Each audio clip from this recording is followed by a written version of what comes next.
Hello दोस्तों, कैसे हैं आप। जैसा कि मैंने अपने पिछले वीडियो में ईडियम एंड फ्रेजेस के बारे में आपको बताया था, आज उसी को मैं कंटिन्यू करूंगी। ईडियम्स की मीनिंग और किसी सेंटेंस में ईडियम का प्रयोग कैसे करेंगे, यह सब मेरे इस वीडियो में भी आपको मिलेगा। तो आप इस वीडियो को ध्यान से शुरू से अंत तक देखिए और सुनिए, ताकि आपके आने वाली परीक्षाओं में टीजीटी पीजीटी के आपको ज़्यादा से ज़्यादा लाभ हो। तो आइए शुरू करते हैं हम अपने ईडियम्स एंड फ्रेजेस के बारे में। आज का हमारा पहला ईडियम है अ मेडेन स्पीच। अ मेडेन स्पीच मीन्स होता है पहला भाषण, जो कि हम अपने जीवन में जो हम पहला भाषण देते हैं उसे हम मेडेन स्पीच बोलते हैं। इसको इंग्लिश में हम बोलेंगे speech given for the first time. Speech given for the first time. और इसका हम सेंटेंस में कैसे यूज करेंगे? The people were greatly impressed by his maiden speech. वैसे ही है अगला अ मैन ऑफ आयरन। दोस्तों, आपने सरदार पटेल का नाम तो सुना ही होगा, जिन्हें हम लौह पुरुष भी बोलते हैं, जो कि एक बहुत ही स्ट्रांग विल यानी कि दृढ़ इच्छा शक्ति वाले व्यक्ति थे। तो a man of iron means होता है लौह पुरुष, यानी a man of strong will. इसका यूज कैसे करेंगे? The great Indian leader Sardar Patel was a man of iron. Is that clear? दोस्तों, आपने मुंशी प्रेमचंद के बारे में तो सुना ही होगा। वो हिंदी साहित्य के एक विद्वान व्यक्ति थे, वो जिनको मैन ऑफ लेटर्स भी कहा जाता था। मैन ऑफ लेटर्स मीन्स क्या होता है? विद्वान व्यक्ति, अ लिटरेरी मैन। तो इसको हम वाक्य में प्रयोग कैसे करेंगे? Munshi Premchand was a man of letters. Munshi Premchand जो है वो एक विद्वान व्यक्ति थे। वैसे ही रेनी डे मीन्स होता है विपत्ति, एन एडवर्सिटी। इसका वाक्य में प्रयोग होगा Ravi has laid by some money in the bank for a rainy day. अगला इडियम है an axe to grind. Means होता है स्वार्थी रुचि, यानी सेल्फिश इंटरेस्ट। इसका वाक्य में प्रयोग कैसे करेंगे हम? The witch had an axe to grind when she took away innocent children to try her magic tricks on them. अगला है at an arm's length. Means काफ़ी दूर पर, यानी कि एक सफिशिएंट डिस्टेंस जो होता है उसको हम एट एन आर्म्स लेंथ बोलते हैं। इसका हम कैसे यूज करते हैं? My father says that servant should be kept at an arm's length. Next है at a stone's throw. Means होता है एट अ शॉर्ट डिस्टेंस, अर्थात अत्यंत निकट। इसका यूज कैसे हम करेंगे? My school is at a stone's throw from my house. इसका अगला है बाई हुक और by crook. Means by fair means or foul, अर्थात किसी न किसी ढंग से, उचित या अनुचित। इसका वाक्य में प्रयोग होगा some of the students try to pass the examinations by hook और बाई क्रुक। तो दोस्तों, अगला है by leaps and bounds. Means होता है रैपिडली, अर्थात दिन दूनी और रात चौगुनी। इसका यूजेज कैसे हम करेंगे? India is progressing by leaps and bounds. Means India जो है, हमारा देश, वो दिन दूनी रात चौगुनी प्रोग्रेस कर रहा है। वैसे ही एक और जो मोस्ट इम्पॉर्टेंट जो इडियम है वो है बैड ब्लड। इसकी मीनिंग होती है एनिमिटी, यानी शत्रुता। और इसका हम वाक्य प्रयोग कैसे करेंगे?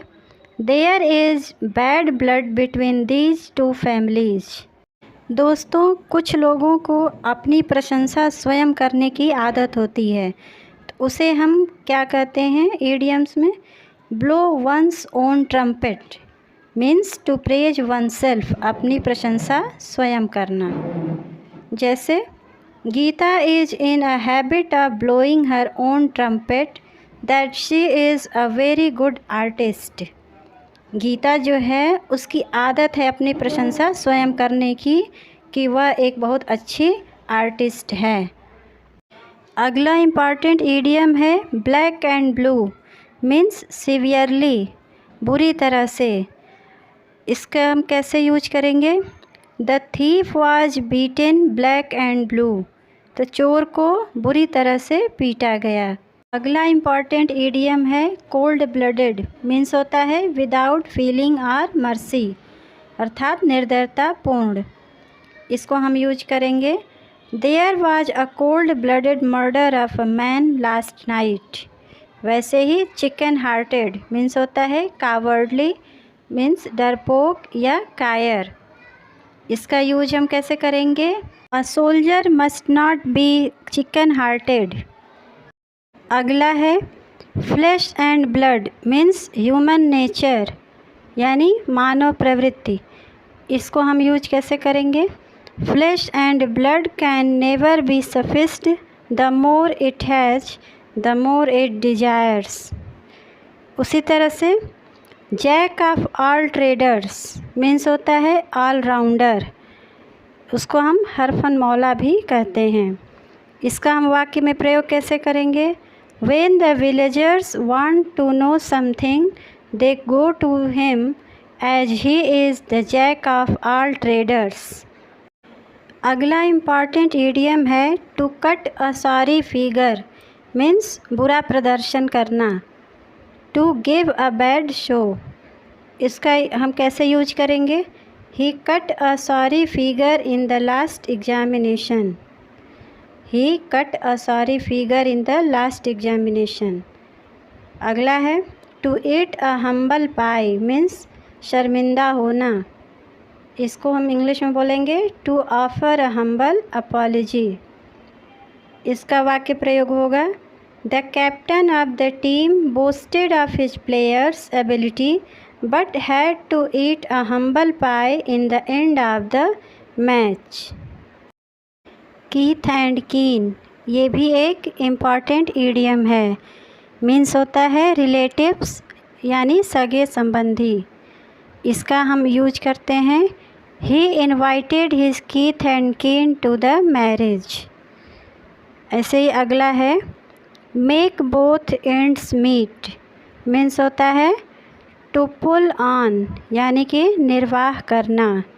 इसका वाक्य में प्रयोग होगा It is difficult to the old lady to make both ends meet after her husband's death. इसका होगा It is difficult to the old lady to make both ends meet after her husband's death. दोस्तों अगला idiom है null and void, means होता है useless, व्यर्थ, जो कि बेकार हो, किसी काम का ना हो। और इसका हम यूज कैसे करेंगे? The Supreme Court has declared the petition filed by the NGO as null and void. ऐसे ही अगला है पार्ट एंड पार्सल, ये भी हमेशा एग्ज़ाम्स में आते रहते हैं ये भी इडियम। इसका मीनिंग होगा पार्ट ऑफ, यानी कि आवश्यक अंग। और इसका हम वाक्य प्रयोग करेंगे all the people working behind the camera are part and parcel of the cinema. All the people working behind the camera are part and parcel of the cinema. अगला इम्पॉर्टेंट ईडियम है प्रॉस एंड कॉन्स, जो कि अधिकतर परीक्षाओं में आते रहते हैं। इसकी मीनिंग होगी आर्गुमेंट फॉर एंड अगेंस्ट, यानी किसी के पक्ष और विपक्ष का तर्क। और इसका वाक्य में प्रयोग हम कैसे करेंगे? The members of the House considered the pros and cons of the bill before passing it to the other House members. दूसरा है to and fro, मीन्स होता है here and there, मीन्स इधर उधर। इसका यूज कैसे हम करेंगे? The clock struck 12 and the clock pendulum moved to and fro. तो दोस्तों आज के इस वीडियो में इतना ही। अब अगले वीडियो में मैं कुछ और इम्पॉर्टेंट इडियम्स के बारे में आपको बताऊंगी। अगर आपको मेरा ये वीडियो पसंद आया तो आप प्लीज़ इसे लाइक, शेयर और मेरे इस चैनल को सब्सक्राइब करें तथा बेल आइकन के बटन को दबाएं ताकि आपको मेरे अगले वीडियो का नोटिफिकेशन मिलता रहे। Thank you.